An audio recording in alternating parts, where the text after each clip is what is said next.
皆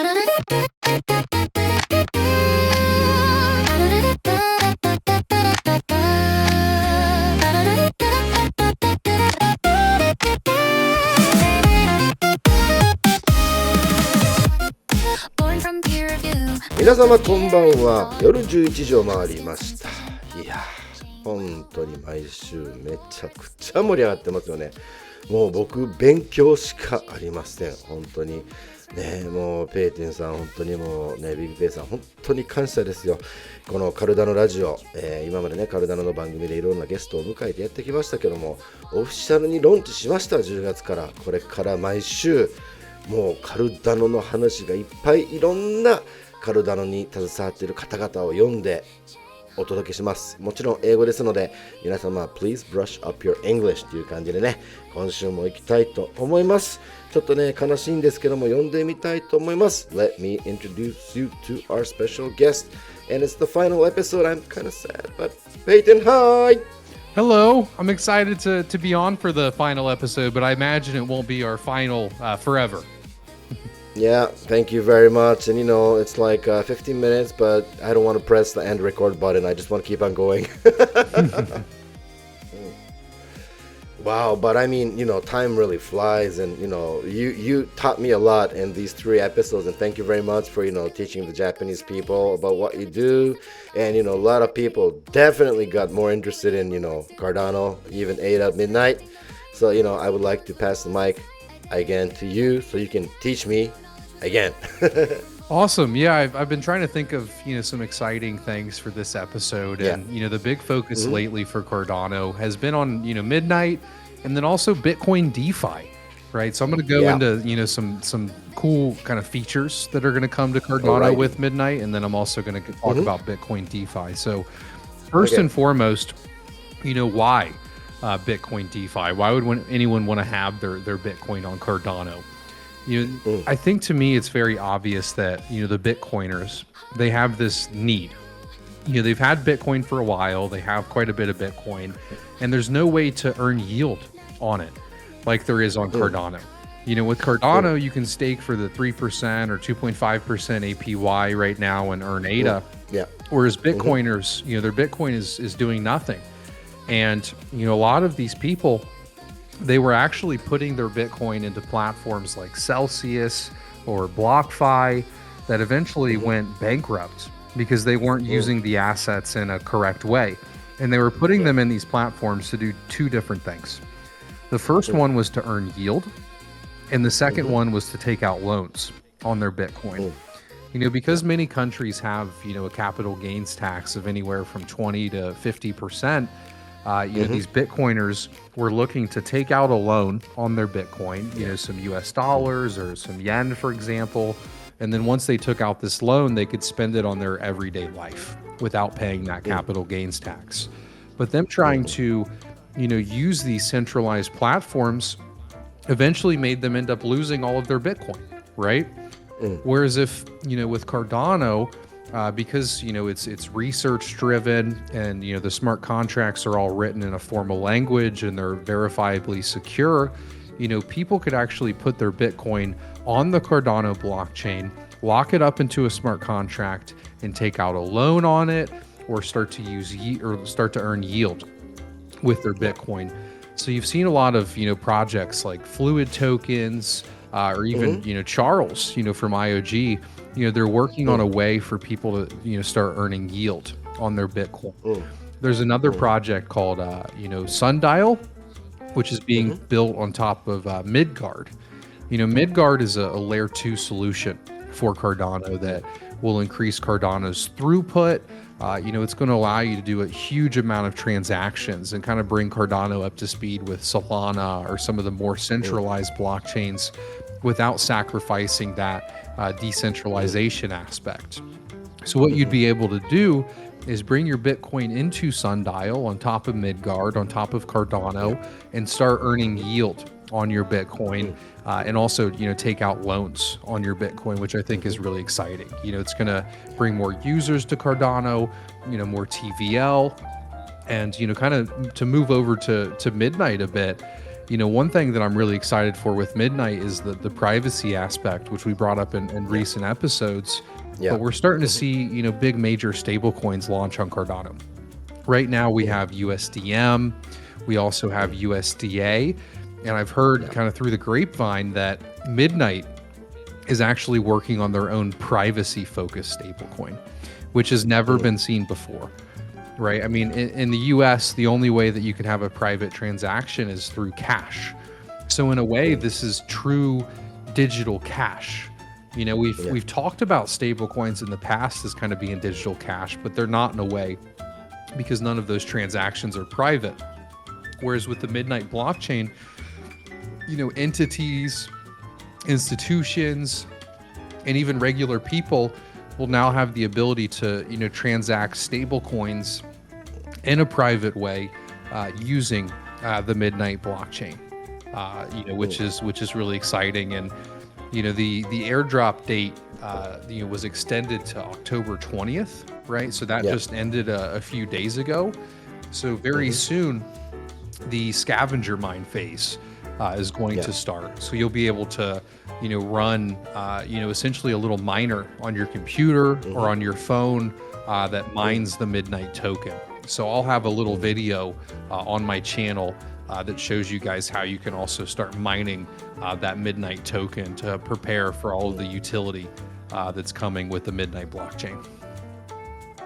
Wow, so many exciting, good stuff coming. It's amazing. And it was the first actually that I heard about the privacy stablecoin that you mentioned about Midnight. You just mentioned about they're working on the stablecoin, right? Yeah. Yeah, that was the first for me to hear right now, so I'm kind of really excited. So I kind of lost words. Right, I was like, wow, it's amazing. So I mean, Cardano's got so much potential. I mean, it's amazing. And looking at the price and temporarily, it doesn't really matter. But one thing that I really don't understand, not being a technician inside the blockchain world, or my main job is like in the music industry, right? So not being a tech guy or the engineer guy in this blockchain world, I always wonder, Cardano has so much already built in on the blockchain itself and Midnight rolling out, and I really don't understand why the price is at where it is. A lot of people on X and other media, they say it's very undervalued. And if you can talk about that a little bit, that would be great. Yeah, sure. I think that the price is kind of representative of where the overall markets are. I think that markets are, they're right in the long term, but they're not always right in the short term, if that makes sense. And what we're seeing right now is, at least in the US, housing prices are going down, gold prices going up, for the world. So, I think that we're in a period where people aren't really investing in risk on assets. And I think, crypto and ADA, other than Bitcoin, is still being viewed as a very risky asset, right? So I think that, as the investment environment changes, I think that we'll start to see some of the price improvement that we saw, maybe during the 2021 times or even the 2017 times. True. And, in Japan, what I feel is that, not ADA only, but like crypto in general, people have like, idea of what Bitcoin is, what it does, and it's going up and it's really expensive to buy. There's Ethereum. Basically, they have a grasp of those two main coins, right? But probably, I would say more than 90% of the community probably doesn't know the rest of the coins and think it's dodgy. I think it has to do with the community, but, by having this Cardano Radio, of course, this is Cardano oriented, but sometimes we'll focus on, different coins or different blockchains, of course, because, we would like to educate people that, blockchain is actually a safe place. I mean, if you think about or remember when internet started, internet is dangerous, it's scammy, it's so scary. You know what I mean? Yeah, I know exactly what you mean. And crypto can be dangerous as well. The saying that I always try to tell people is, if somebody down the road from you is starting a coin, I wouldn't invest in it, right? I try to stick to kind of some of the major assets like Bitcoin, Ethereum, Cardano, Avalanche, and Solana, right? Because, just like when the internet started, there is a lot of apps that never made it, Yeah. True. And, especially when, let's say the alt season starts right now and, boom, every coin means all-time high. That's when all the scammers come in, take a roll. Every Discord channel is going to have at least a few thousand scammers in there. We will answer your question for you with all the DMs, and they are really annoying. Mm-hmm. Yeah, or the classic, send me 1 Bitcoin and I'll send you 2. It never works. Yeah, they should send me 0.5 first, then I'll send them the rest, right? Mm-hmm. Yeah, seriously, I mean, I don't know, but people actually fall for that. So, we really got to educate them correctly. Like you said, everything is not perfect and blooming and wonderful. Of course, there's downsides. I mean, you never know. I mean, Ethereum, Bitcoin, and Cardano, it could hit 0 tomorrow. We never know, but, we hope it doesn't happen, right? So I want people to, teach themselves and learn before they actually invest, and never invest even a cent if you're in a tight spot. That's my theory. Yeah. And, I think the saying that works really well in crypto and in real life is if it's too good to be true, it's probably not true, Well, I had that experience with a woman a long time ago, but yes, that is correct. If it's too good to be true, it's not true. We learned the lesson in different ways. I fell for it, and I still regret it 15 years later. Kind of sad, but anyway. DeFi and everything. I mean, how Charles said, I don't know when it was, maybe last year or beginning of this year, he said he was going to, read all the scripting of, how Bitcoin was not made, but, the Satoshis, whatever he left. And what he's trying to do is, bringing Bitcoin to, life again in 2025, 2026. And, I haven't met Charles yet. And, I think this guy's a genius. He definitely is, but I think you might meet him at the event in Osaka. He comes to Japan usually once a year, so I think you'll get the chance to meet him. True. No, I think I blew it, and everybody know that was pre-taken. But yes, I would meet him there, so I'll take that back. And yes, I have met him. Yeah, but seriously, I mean, I've been following him for so many years, and watching his YouTube from the beginning with the whiteboard and all the explanations and the way he talks, and even his videos are like hour or 2 hours long. I mean, I don't get bored at all. I get like into his videos, and boom, 2 hours later the video's over, and I'm like, wow, that was quick, and he teaches me a lot of things. Yeah, he's a really good educator, and I think that he's kind of shown the value that you can have as a founder, just creating videos for regular people and keeping them up to date. Because we don't see that from traditional companies. You don't see the founder of Microsoft, kind of coming on and doing a show every week. And I think that that's really what culminated the Cardano community ultimately, is us, learning, from an innovator in the space. Yeah, true. And can I ask you a typical crypto question? Yeah. Who do you think Satoshi Nakamoto is? Without, if you can answer. A lot of people say it's, Hal Finney, and there's probably some truth to that. But, I also question whether or not, government agencies kind of had a play into it as well. If you look at, some of the U.S. government agencies, they created, the internet early on. They created the dark web.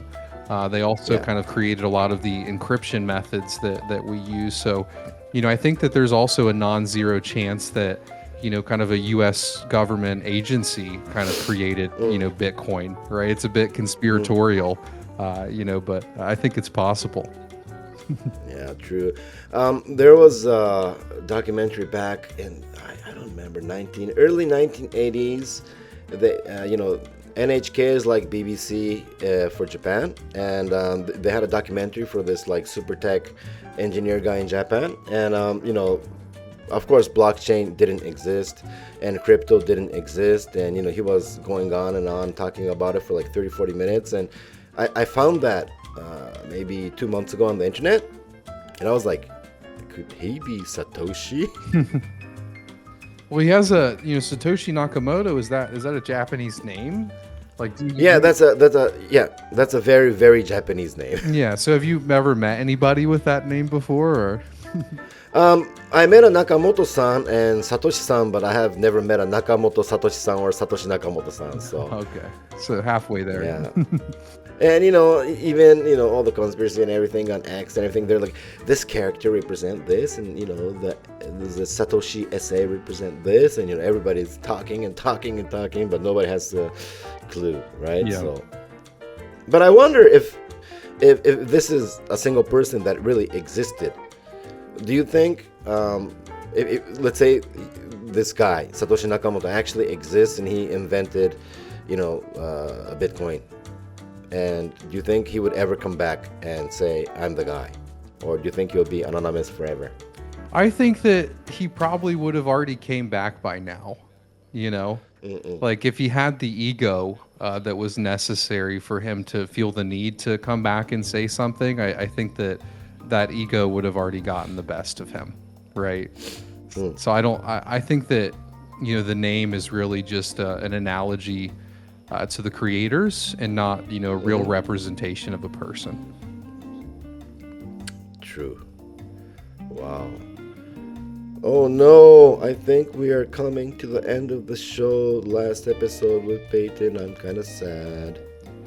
Well, I actually do want to, recommend somebody else for you to bring on the show, who's even... Really? You mentioned it. You mentioned it before I said it. Yes, our show, we ask guest to relay to another guest, and you nailed it. Thank you, Peyton.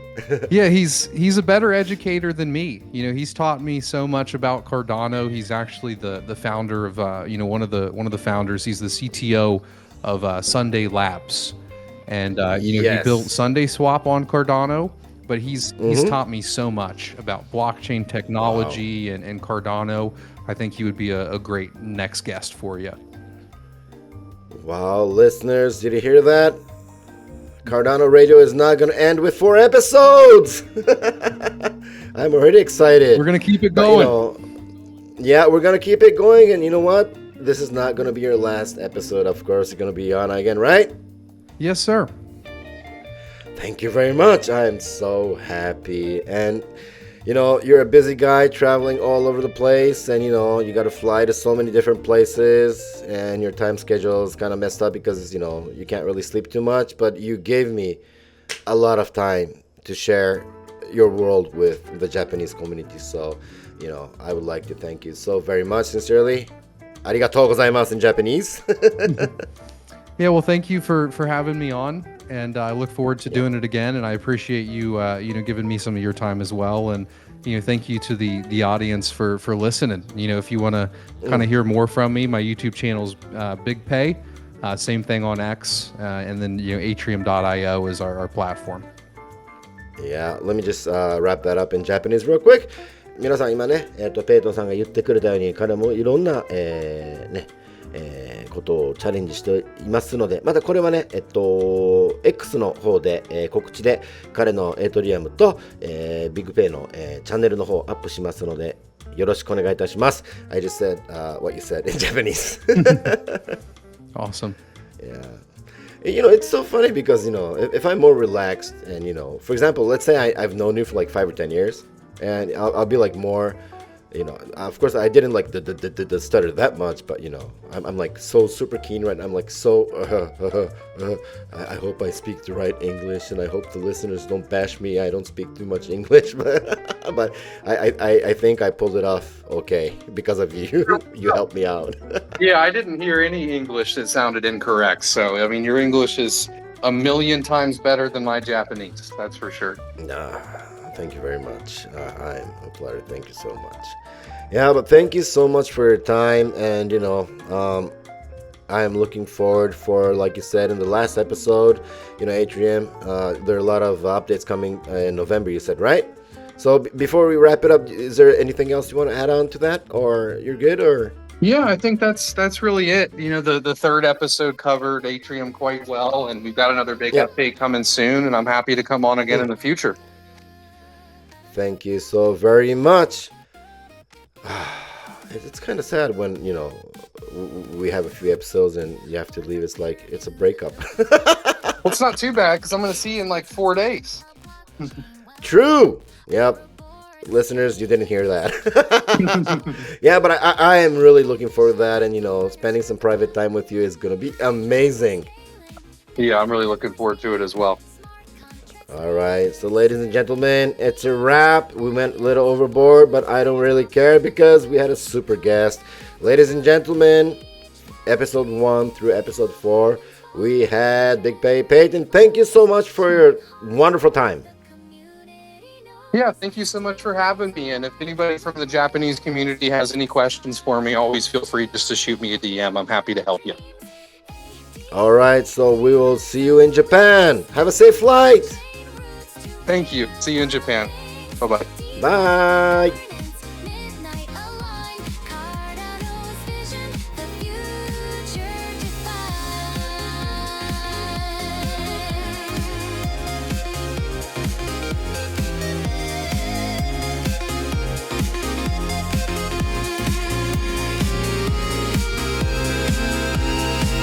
Stability Indigo's right. USDA common trust decentralized. Decks are trading. Pools stay deep. Stake delegate rewards to keep. Midnight with us protecting the right. Privacy balance with laws in sight. Identity verified freedom intact. Zero knowledge whispers guard every act. From Voltaire's